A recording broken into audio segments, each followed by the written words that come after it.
Madam Chair, thanks you for your work in bringing this bill, combining the best ideas from so many members and, of course, your own into a bill that will be another important step toward dissuading Iran from developing nuclear weapons.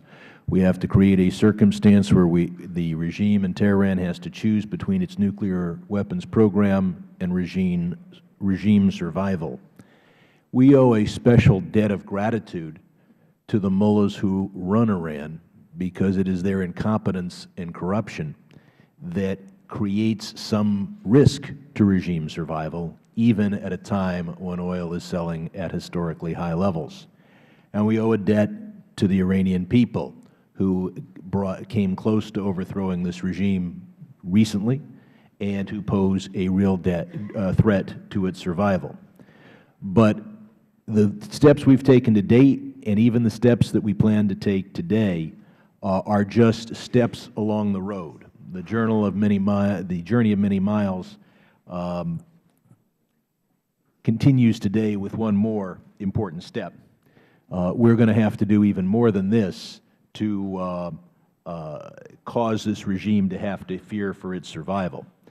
I want to thank the Madam Chair for co-sponsoring last year and then again this year my Stop Iran Nuclear Program Act, and I hope that we can move that bill before the end of the year as well, although so much of it is included in the bill we deal with today. That bill, both in its 2010 and 2010 and 2011 versions, dealt extensively, as the bill before us today does, with the Iran Revolutionary Guard Corps. And, of course, the provisions are included today in Title III.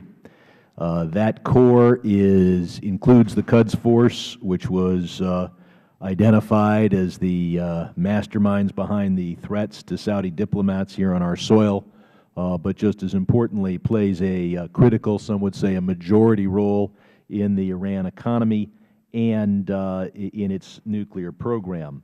In 2007, the Treasury Department took the important step of designating the IRGC for its proliferation activities. Some 80 entities owned or controlled by the Revolutionary Guard Corps have also been designated.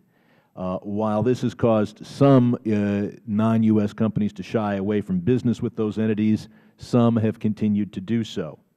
In a bill that I introduced along with our chair, Ed Royce, and Dan Burton back in 2009, the Revolutionary Guard Corps Designation Implementation Act,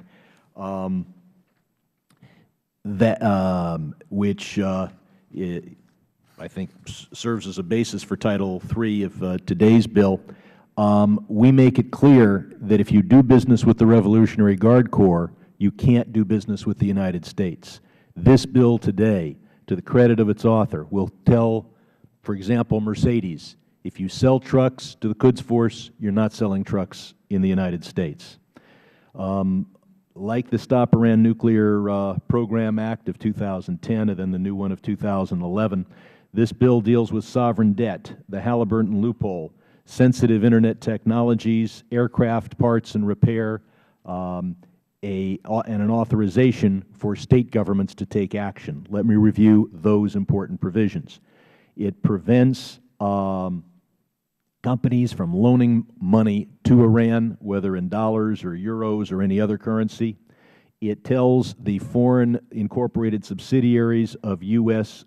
Multinational corporations that they, too, cannot do business with Iran. Senator Chuck Schumer and I pushed successfully in CISADA Section 106 to designate technologies that to suppress the Internet items that should not be sold to the Iranian regime. The State Department has failed to enforce that. This provision requires the State Department to provide clear guidance as to what kinds of technologies cannot be sold to Iran without being subject to U.S. sanctions.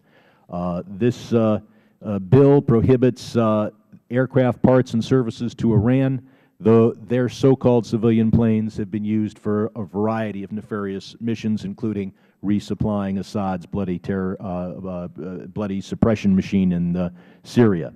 The bill also allows state governments to take the actions in support of our sanctions against Iran, most significantly to deny insurance licenses to companies that conduct a host of sanctionable activities in Iran.